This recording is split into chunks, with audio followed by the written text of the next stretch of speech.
Argentina, si quisiera olvidarte, no pudiera. Bueno, y como les decía, en esta primera entrevista del día nos acompaña Alejandro López Mieres. Él nos ha venido acompañando durante todo este tiempo en lo que es nuestra columna sobre economía, pero bienvenido Alejandro, queríamos charlar con vos especialmente sobre la nueva ministra y los desafíos de la economía en este momento. Bueno, buenas tardes María, a todos los oyentes, ¿cómo están? Yo estoy más o menos porque me acabo de enterar, me hice un test y tengo COVID, pero tengo Caramba. COVID hace 4 o 5 días y me acabo de enterar hoy, así que, pero igual me ves acá espléndida con mis 4 vacunas, Muy bien. pero rompí el invicto.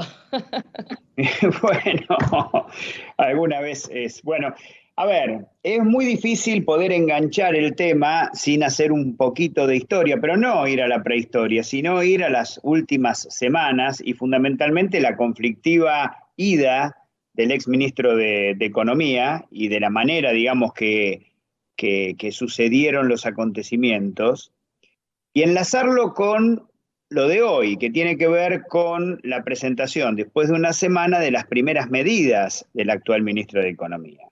Para poder contextualizar esto, tenemos que ver cómo fue la ida de Guzmán. Se supone que dentro de la coalición del Frente de Todos había como una interna, dos visiones distintas de qué es lo que hay que hacer. Una visión, llamémosle, más ortodoxa, atribuida al mismo Guzmán, y una opción más heterodoxa que en los distintos discursos y en las distintas intervenciones la vicepresidenta mostraba sus desacuerdos, por ejemplo, con la firma del acuerdo con el Fondo Monetario Internacional, con el tema monetario, con el tema del tipo de cambio, etcétera, etcétera. Bueno, la mayoría de los oyentes ya han estado inundados de las interpretaciones de la renuncia de la exministra y del exministro, y viene Silvina Batakis. Ahora, ¿quién es Silvina Batakis? Haciendo también un poquito de historia, en el año 2007, Néstor Kirchner, preocupado por la dinámica fiscal que podía haber en la provincia de Buenos Aires, incluso cuando ya estaba Solá de gobernador, armó como una especie de unidad de seguimiento fiscal en las cuales estaba Hernán Lorenzino, el malogrado Alejandro Arlía, que le mando acá un homenaje, y fundamentalmente Silvina Batakis. ¿Cuál era el objetivo? Poder ver cómo venían los números fiscales, porque después de esto asume Scioli, en la primera etapa de Scioli, y los números fiscales se van un poquito al diablo, y el 75% de la recaudación de la provincia de Buenos Aires estaba basada en ingresos brutos. Entonces, ¿cuál fue el objetivo de esta unidad creada? El revalúo fiscal. Con todo el impacto que habían tenido los campos de producción y de precio, me estoy refiriendo fin del 2007, principio del 2008, previo al conflicto con el campo, y viene el análisis del revalúo fiscal, o sea, de cómo empezarle a cobrar a los campos en provincia de Buenos Aires. Esa fue la primera intervención de Batakis. En la segunda etapa de la gobernación de Scioli, Batakis ya es ministro de Economía y toma medidas importantes respecto a la economía de la provincia de Buenos Aires, y la podríamos definir como una persona heterodoxa desde el punto de vista económico, nacional y popular, y cuyo nombramiento generó bastante ruido en el mercado en toda esta semana previa que hemos vivido, con una corrida en el medio, una corrida respecto al tipo de cambio oficial, una corrida respecto al blue y a los tipos de cambio paralelos, me refiero al dólar bolsa, una corrida contra los bonos en pesos. O sea, Batakis asume en un contexto de golpe de mercado. ¿Por qué digo todo esto? Porque hoy a la mañana, 9 de la mañana, hubo una conferencia de prensa en la cual Silvina Batakis nos explica cuáles van a ser sus primeras medidas. Y la sorpresa, para algunos, diría que para muchos, es un discurso muy fiscalista y diría quizá más ortodoxo que el mismo Guzmán. Entonces, para dar una idea de lo que nos dijo Batakis hoy, bueno, que había conversado con distintos empresarios que la matriz productiva de Argentina estaba intacta, pero que ella era una ferviente defensora del equilibrio fiscal y de la solvencia del Estado, que era una imagen y era una proyección que había que dar para afuera, para los mercados, pero también para adentro. Que el déficit fiscal no puede ser eterno, sino más bien puede ser una herramienta de política económica, pero solo contracíclica, no puede estar sostenida en el tiempo. Y en ese sentido nos informa que va a haber cuotas presupuestarias para el sector público, que los distintos departamentos y las distintas instancias del sector público, e incluso de los organismos descentralizados del sector público, van a tener que financiarse con la caja, o sea que no va a haber aportes extraordinarios, una especie de déficit cero para el sector público, y que se iban a congelar los ingresos. Esto ha sido una primera declaración, por lo menos fuerte. Que iba a haber una modificación de la ley de administración financiera en este sentido, para modificar estas cuestiones, que se comprometían con tasas de interés positivas respecto a la inflación, que esto era algo que ya estaba en el acuerdo con el Fondo Monetario Internacional, que el tipo de cambio multilateral estaba competitivo, que consideraba que no tenía que haber ningún tipo de devaluación del tipo del cambio oficial, que las exportaciones récord que tenemos, granarias fundamentalmente, pero también de bienes finales, estaba bancando dentro de todo el gran impacto de las importaciones de energía, que está de alguna forma extrayendo muchas de las reservas, que se iba a generar, se iba finalmente a constituir el Tribunal de Defensa de la Competencia, dado los abusos del sector empresario que hemos visto fundamentalmente en las últimas semanas, con remarcaciones que no tenían ningún tipo de sentido ni ningún tipo de fundamentación, que el tema de la segmentación tarifaria pactada con el Fondo Monetario se iba a llevar adelante, y acá quiero señalar que por un lado se ratificó al secretario de Energía y a la cúpula de la Secretaría de Energía, que podríamos denominar cristinista, con la ratificación de la segmentación que no estaba bancando este sector. O sea que de alguna forma hubo un link entre estas dos partes. Lo cierto es que a partir de junio vamos a tener este impacto tarifario que va a tener un gran impacto en los sectores medios. Y otra cosa más que es la más importante y que la vinculo con lo que dije al principio del revalúo. Se va a centralizar el revalúo inmobiliario en todo el país en el Ministerio de Economía.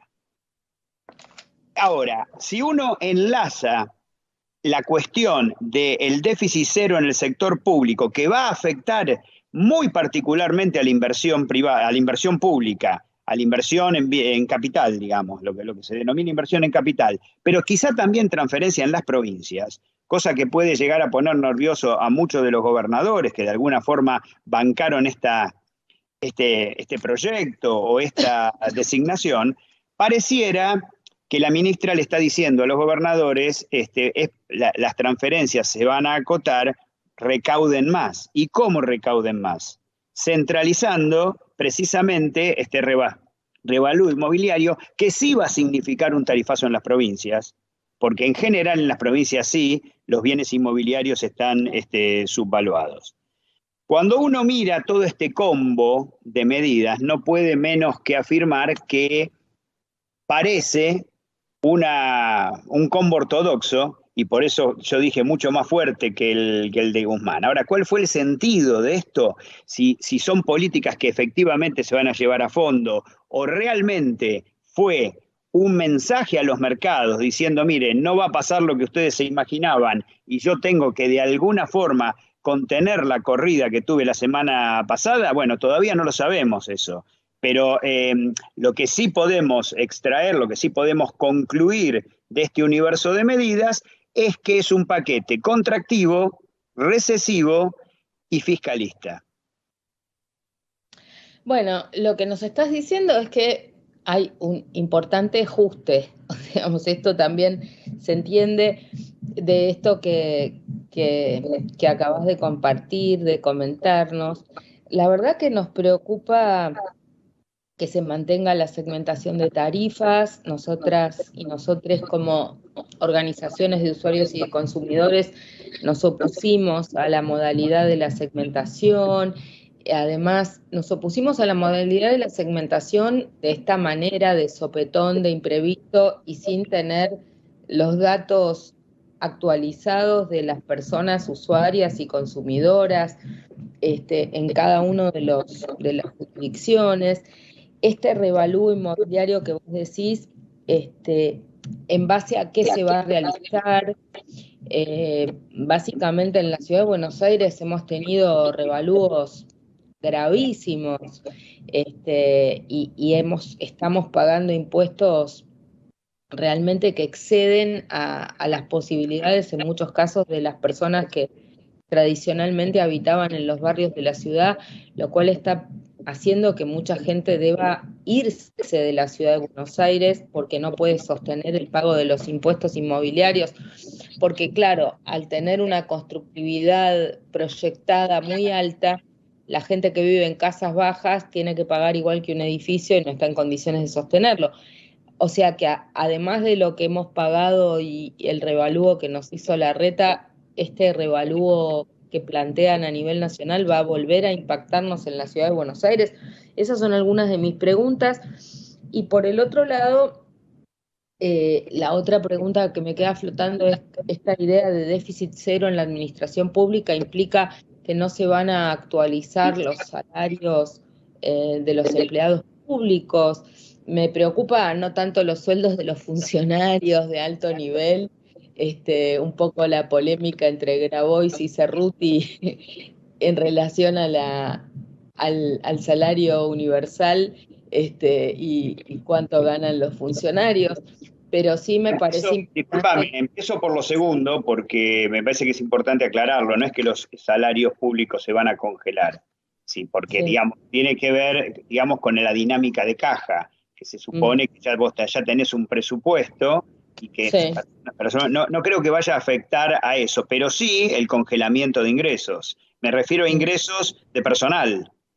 Y que se extienda esta prohibición a todos los organismos descentralizados.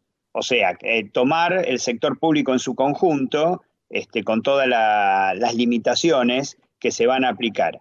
Y respecto al tema del revalúo inmobiliario, el impacto que ha tenido, por ejemplo, en bienes personales, ahora con el vencimiento de bienes personales, cuando se cuatriplica prácticamente el valor fiscal en Ciudad de Buenos Aires, aún así quedaría por debajo de la proyección que puede llegar a ser economía, porque una de las cosas que dijo la actual ministra es que esta centralización dentro del Ministerio de Economía tiene que estudiar hacer valuaciones fiscales en proxy a los valores de mercado. Entonces, imagínate vos lo que podría significar el tándem, y fundamentalmente, insisto, en el impacto muy fuerte sobre los sectores medios, el tándem tarifazo, llamémosle, o digamos, cómo va a impactar la segmentación tarifaria con esta revaluación inmobiliaria.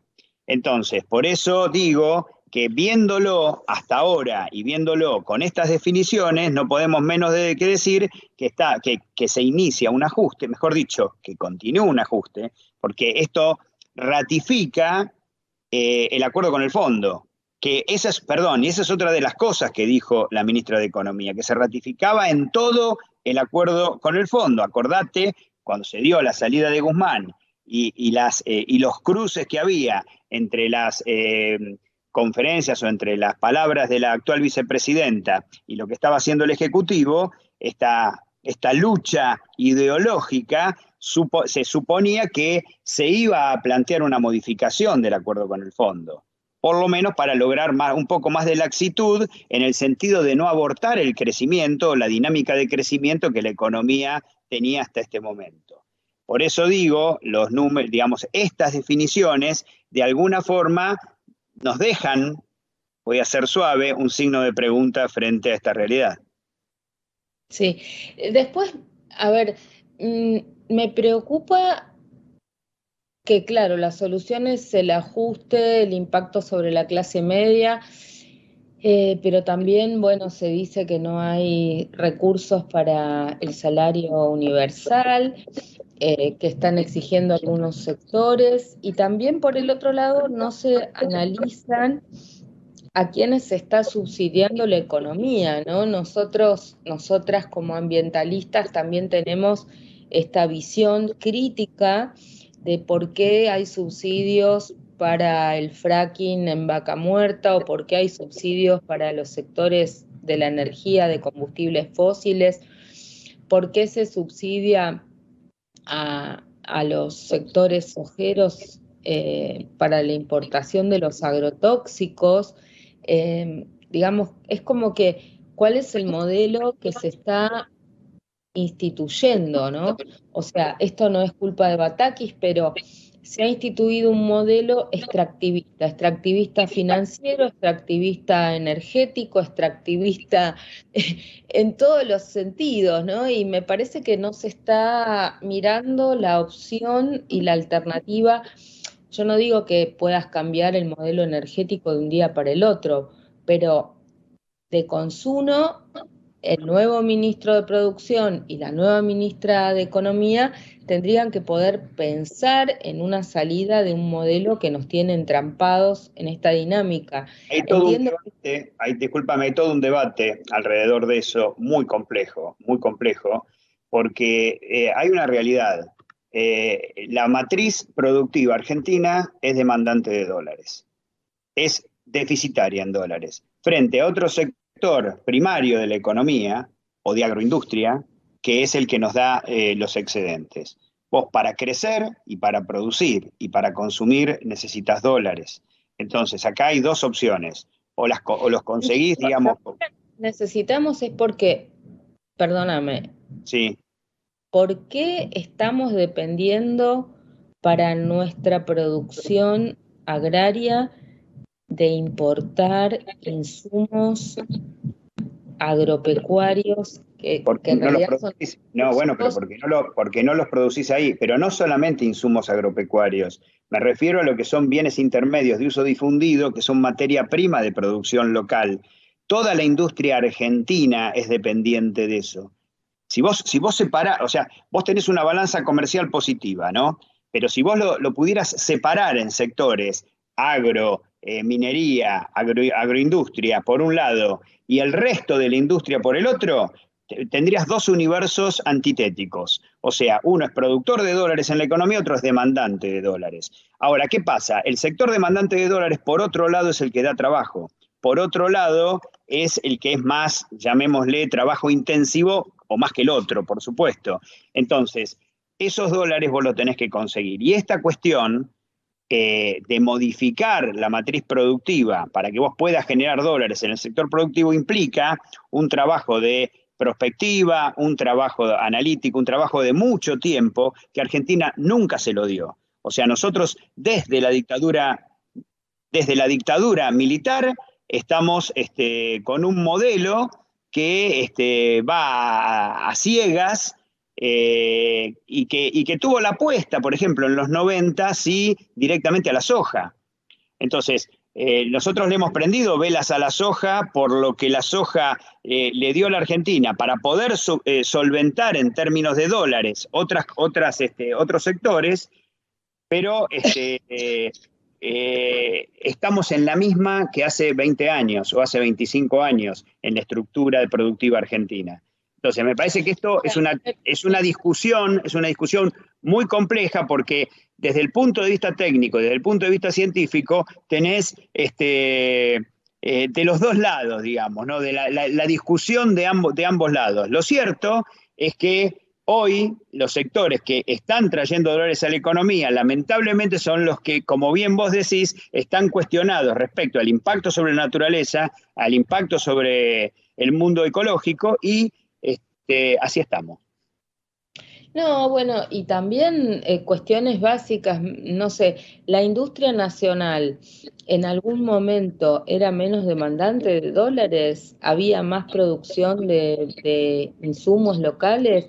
A mí me parece también que hay determinadas materias primas que antes se producían y que ahora estamos dependiendo de su importación, Bueno, porque tuviste sí. una destrucción bueno, por eso digo, los 7 años de la dictadura militar, los 10 años de convertibilidad, dejaron su huella. O sea, vos has tenido, Argentina hace 100 años tenía, hace 100 y hace 80 y hace 75, tenía una estructura industrial muy fuerte, que eso se perdió en las distintas experiencias, digamos, neoliberales en la Argentina, en los 3 experimentos neoliberales más importantes de la Argentina. Como que no le podemos estar echando la culpa a tantos años atrás, ¿no? Está bien que estas cosas no se revierten de un día para el otro, pero también me parece que hay cosas que deberían, por lo menos, pensarse como alternativas.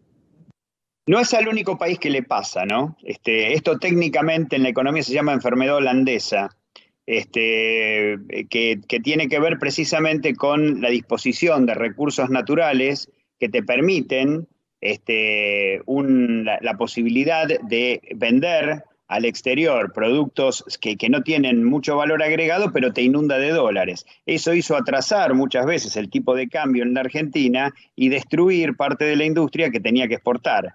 Entonces, esto, digo, no solamente a la Argentina le pasó, lo que pasa es que en la Argentina estos experimentos neoliberales que yo describo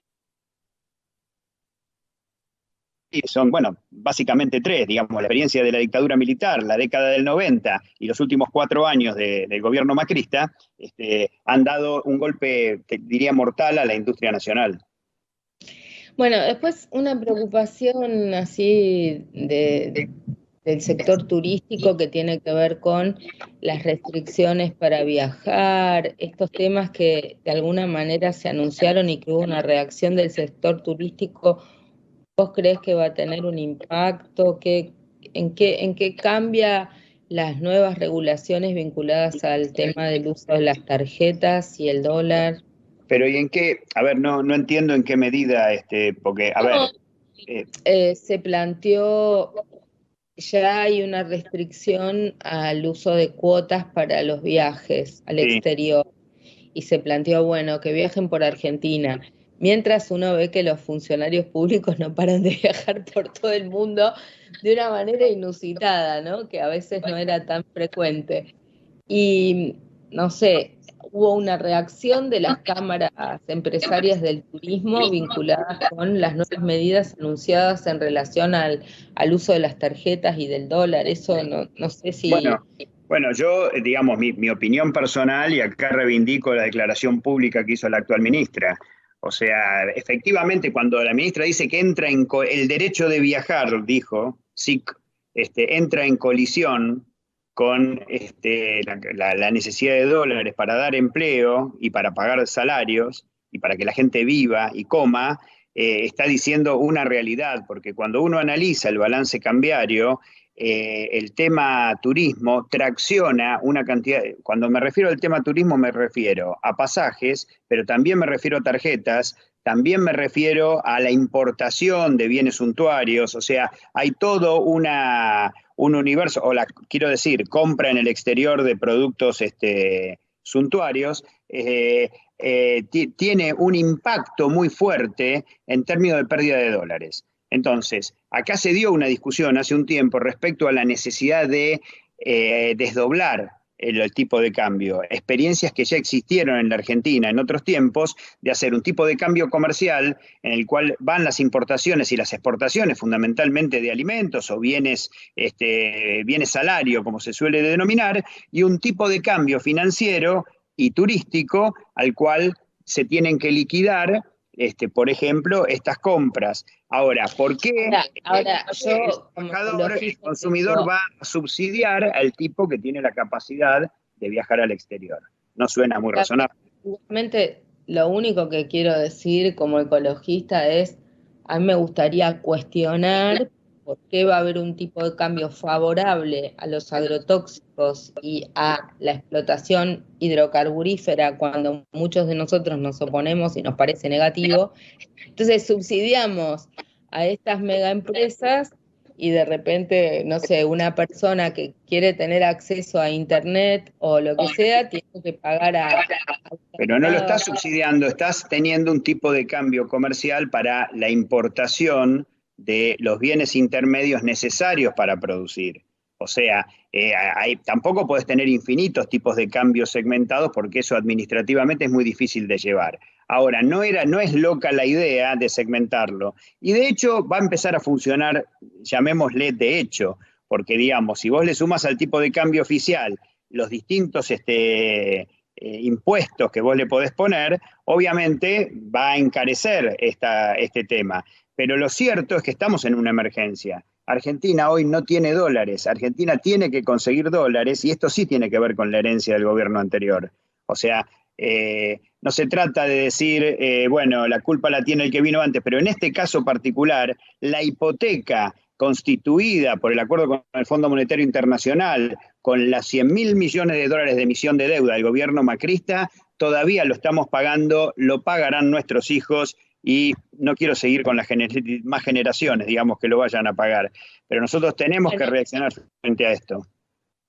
Esperemos que el presidente Alberto Fernández en algún momento cumpla con su palabra empeñada de investigar el origen de esta deuda y que avance la investigación judicial, porque la verdad que me parece absolutamente injusto que estemos nosotros pagando la deuda contraída ilegalmente con la complicidad del fondo por el gobierno anterior una vez más, ¿no? Y entiendo que está en manos de la justicia. Ahora, no sé si eso es bueno o malo. Bueno, lo dejo a tu criterio. Bueno, mi querido, se nos fue el tiempo. Mantenernos al tanto de si la justicia llega a alguna conclusión con esa investigación y bueno, volvemos Perfecto. a hablar prontito. Dale. Muchas gracias, Alejandro, por tus comentarios y por estar con nosotros. Gracias. Seguimos con más Café con Lugar. Argentina, si quisiera olvidarte, no pudiera. Mi Argentina querida, la tierra donde nací, sangre de cóndor andino, de puma y de coati.